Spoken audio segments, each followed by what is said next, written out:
चुनावों की रणभेरी बज गई, चुनावों के नतीजे आ गए और जो नतीजे आए वो बहुत ज्यादा चौंकाने वाले थे। कईयों के दावों पर पानी फेरने वाले थे और कईयों का कॉन्फिडेंस बढ़ाने वाले थे। लेकिन सवाल एक है, यूपी चुनाव, उत्तराखंड चुनाव, पंजाब चुनाव, गोवा चुनाव, मणिपुर चुनाव खत्म होने के बाद अब राजस्थान में कौन जीता है? क्या फायदा हुआ है गहलोत को या घाटा हुआ है पायलट को? इन सब मुद्दों पर चर्चा होनी बहुत जरूरी है, विश्लेषण होना बहुत जरूरी है। और इसलिए आज राजस्थान संवाद के स्पेशल एपिसोड में हम हैं द्रव्यवती पार्क पर, जयपुर की वो नदी जो अब नाला बन गई। नदी बनाने का प्रयास किया लेकिन फिर भी सरकार की जो कामकाज थे उसके चलते वो नाला ही रही। हम उसी पार्क से बोल रहे हैं और आज हम बात करते हैं कि राजस्थान के नेताओं को कितना फायदा, कितना नुकसान है इस रिजल्ट से। मैं हूं आपके साथ वरुण भंसाली। नमस्कार, मैं हूं चेतना शर्मा आपके साथ। और आज हम बात करेंगे कि क्या सचिन पायलट को घाटा होगा इन 5 राज्यों के विधानसभा चुनावों के जो रिजल्ट्स आए हैं। जो सचिन पायलट ने इतनी मेहनत की थी, स्टार प्रचारक बनकर उन्होंने जगह जगह रैलियां की, लोगों से ग्राउंड लेवल पर जाकर बात करी, जुड़ाव किया, पर उसका कोई असर अभी चुनावों के बाद दिखाई नहीं दिया। एकदम से जो कांग्रेस का सुपड़ा साफ नजर आ रहा है राज्यों में, 5 राज्यों में। तो क्या आप अनुमान लगा सकते हैं कि राजस्थान में अब क्या हालत होने वाली है कांग्रेस की? क्योंकि राजस्थान की अगर हम पर्सनल लेवल पे बात करें तो अभी ना तो कोई कानून व्यवस्था दिखाई दे रही है, सिस्टम बिल्कुल लाचार है, भ्रष्टाचारी एक से बढ़कर एक भ्रष्टाचारी पकड़े जा रहे हैं। जो एजुकेशन सिस्टम हमारा जो बिगड़ चुका है, उसकी जो असलियत अभी सामने आई है, पिछले आप घोटाले देखिए, एक से बढ़कर एक बड़ी बड़ी परीक्षाएं रद्द की जा रही हैं हाई कोर्ट के द्वारा, रिजल्ट लेट पे लेट होए जा रहे हैं। तो क्या इन सब चीजों का असर अब दिखाई देगा विधानसभा चुनावों में? देखो, साफ तौर पर यह बात अब हो चुकी है कि कहीं ना कहीं इतनी सारी कुप्रशासन वाली बातें तो है ही, लेकिन अब जब यूपी चुनाव हुए और उसमें, या उत्तराखंड चुनाव, पंजाब चुनाव जो हुए, उसमें सचिन पायलट हर जगह प्रचारक बन के गए। टॉप फेस कांग्रेस का सचिन पायलट और प्रियंका गांधी रहे।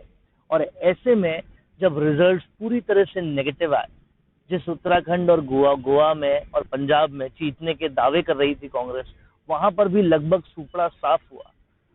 और कहीं ना कहीं यूपी में लड़की हूं लड़ सकती हूं, ये कैंपेन वो कैंपेन, वाराणसी में जाकर सचिन पायलट ने कैंपेन, लेकिन हुआ क्या? महज 3-4 सीटें।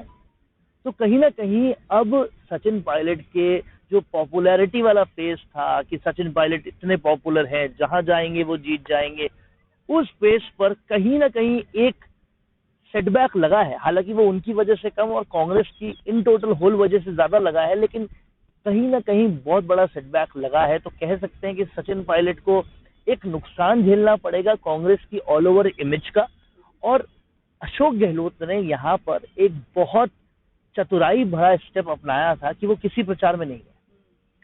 तो उनकी राजनीतिक सूझबूझ की जो हमेशा तारीफ की जाती थी, वो एक बार फिर से करनी पड़ेगी कि वो किसी प्रचार में गए नहीं, किसी प्रचार का फेस बने नहीं।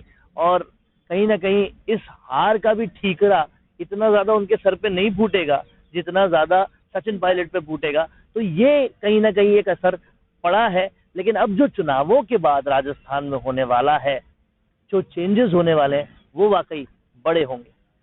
देखिए, कांग्रेस ने भी पंजाब में जो एक्सपेरिमेंट किया वो पूरी तरह से फेल होता हुआ नजर आ रहा है। चन्नी को जो उन्होंने फेस बनाया, उस फेस को बनाने के बाद जो उन्हें रिजल्ट मिल रहे हैं वो बहुत ही बुरे हैं। अगर राजस्थान में हम इस संदर्भ में अगर बात करें तो आपका क्या सोचना है कि पायलट को अगर हम इसी सिचुएशन में रखते हैं तो कैसे रिजल्ट देखने को मिलेंगे? देखिए जितना, एक बात को आपको बहुत तरीके से समझना होगा कि पंजाब में तो सब कुछ फेल हुआ है। अमरिंदर सिंह भी अपनी सीट पे हार गए, चन्नी भी 2 सीट पे खड़े हुए थे, 1 सीट पे हार गए, और नवजोत सिंह सिद्धू तो बुरी तरह से हार गए। तो वहां तो सब कुछ फेल हुआ है। और फेल होने की वजह ये रही कि इतनी जबरदस्त इनफाइटिंग थी। सिद्धू जो है वो हर तरफ एक पार्टी ट्रेटर बन के नजर आ रहे थे। तो बहुत सारी और चीजें थी। लेकिन पंजाब की हालत में और राजस्थान की हालत में रात दिन का अंतर है। चन्नी कभी वहां बहुत ज्यादा फेमस नहीं थे, बहुत ज्यादा पॉपुलर नहीं थे, बहुत ज्यादा लोकप्रिय नहीं थे जैसे यहाँ सचिन पायलट हैं। तो बहुत अंतर है। यहाँ सचिन पायलट को जिस तरह से जनता का प्यार मिल रहा है, जनता का समर्थन मिल रहा है, और यहाँ जो मौजूदा सत्ता है वो जिस तरह से टेंटेड है हर काम में, चाहे वो पेपर लीक प्रकरण हो, चाहे वो पेपर रद्द करने की बातें हो, चाहे वो नौकरियों की बात हो, चाहे महिला सुरक्षा हो, चाहे भ्रष्टाचार हो, हर लेवल पे सरकार फेल नजर आ रही है। और इसीलिए सचिन पायलट कहीं ना कहीं सरकार की वो सत्तारूढ़ पार्टी से होते हुए भी सरकार के बाहर का एक हिस्सा है, क्योंकि वो शुरू से ही जो इस सरकार के कामकाज पे उस पर सवाल उठाते रहे हैं, और इसलिए सरकार जनता जो है वो कहीं ना कहीं उनको पसंद करती है, और जिस कदर उनकी पॉपुलैरिटी है वो बरकरार है। मैं तो उल्टा यहाँ पर ये कहूंगा कि अब क्योंकि कांग्रेस को अपना घर बचाना है, बहुत कम जगह पर अब वो बाकी रह गई है, और इसलिए उनको एक बोल्ड स्टेप उठाना ही पड़ेगा। अगर सचिन पायलट को यहाँ आगे नहीं लाए तो बहुत दिक्कत हो जाएगी। वो शायद भारत के नक्शे से कांग्रेस को आउट होना पड़ेगा। ये पोजीशन ना आए और कांग्रेस अब समझ जाए, गांधी परिवार का रट लगाना दूर कर दे और गांधी परिवार के चाटुकारों को बढ़ाना दूर कर दे, कहीं ना कहीं जो जनता के फेस हैं, पॉपुलर है, उनको लाना शुरू कर दे। क्योंकि मरता क्या ना करता, अगर ये नहीं अभी भी करेंगे तो फिर ये शशि थरूर, ये सचिन पायलट, जो कुछ ढंग के नेता बचे हैं, वो भी चले जाएंगे। जी बिल्कुल, ये तो स्टेप्स उठाने होंगे ही कांग्रेस को अगर उसे जिंदा रहना है। नहीं तो मोदी जी ने जैसे कहा था पूरा सुपड़ा साफ हो जाएगा कांग्रेस का। और अब राजस्थान में जो उम्मीद बची है उसे अगर उम्मीद को कायम रखना है तो उसके लिए अभी से काम करने शुरू करने होंगे। जनता के दिलों पर जो कांग्रेस की अब छाप बन चुकी है उसको किस कदर तक वो उस छाप को हटाएंगे, क्योंकि अभी जो रिजल्ट्स आएंगे, रिजल्ट्स जो आ चुके हैं, उनकी जो इमेज बन जाएगी वो कहीं ना कहीं अपना छाप छोड़ेगी विधानसभा चुनाव राजस्थान में। और समझने की बात ये है कि ये छाप जो है वो केवल और केवल जनता के दिल में नहीं छपी है, कहीं ना कहीं कार्यकर्ता भी बहुत दुखी है। क्योंकि कार्यकर्ता जो कांग्रेस की नींव है, जो वोट लाने वाला आदमी है, वो जब ये सोचता है कि सचिन पायलट को ही तवज्जो नहीं दे रहे तो हमारा क्या फ्यूचर होगा इस पार्टी में, तो पलायन तो शुरू हो जाएगा। अगर अब भी तवज्जो नहीं दी तो सचिन पायलट, शशि थरूर तो जाएंगे ही जाएंगे, कार्यकर्ताओं का पलायन शुरू हो जाएगा। और जब ये हो गया, जिस तरह से अभी आपने देखा कि आयोग जब बटे तो भी कार्यकर्ताओं को, वर्किंग कार्यकर्ताओं को, सक्रिय कार्यकर्ताओं को तवज्जो नहीं मिली, तो उनका पलायन शुरू हो जाएगा। और कहीं ना कहीं फिर कांग्रेस नक्शे से, जो सबसे पुरानी पार्टी थी, वो नक्शे से आउट हो जाएगी। ऐसा ना हो कि पंजाब में जिस तरह से आम आदमी पार्टी का परफॉर्मेंस रहा है, दिल्ली में वो आए सबसे टॉप पे आके चले गए और सबसे टॉप पे अभी तक हैं, पंजाब में एकदम थंपिंग मेजॉरिटी के साथ आए। ऐसा ना हो कि प्रिंसिपल अपोजिशन, मुख्य जो प्रतिपक्ष है, वो आप बन जाए और कांग्रेस एक इतिहास के पन्नों में दर्ज होने वाली पार्टी रह जाए। जी बिल्कुल, देश की जो सबसे बड़ी पार्टी हुआ करती थी वो अब लुप्त होने के कगार पर है। ये बहुत बहुत बड़ी बात है, और अगर इस चीज पर काम नहीं किया गया तो शायद ये सच भी जरूर हो जाएगा। कहीं ना कहीं ऐसा ना हो जाए कि जिस तरह से हम सरिस्का के टाइगर सेंचुरी में जाकर टाइगर ढूंढते हैं, हमें कांग्रेसी कार्यकर्ताओं को भी वैसे ढूंढना ना पड़ जाए, ये दिन ना आए। इसलिए अब कांग्रेस को संभलना होगा और समझना होगा कि अब हम जो कर रहे हैं वो कितना सही कर रहे हैं और कितना ठीक हमें करने की जरूरत है। बहुत बहुत शुक्रिया।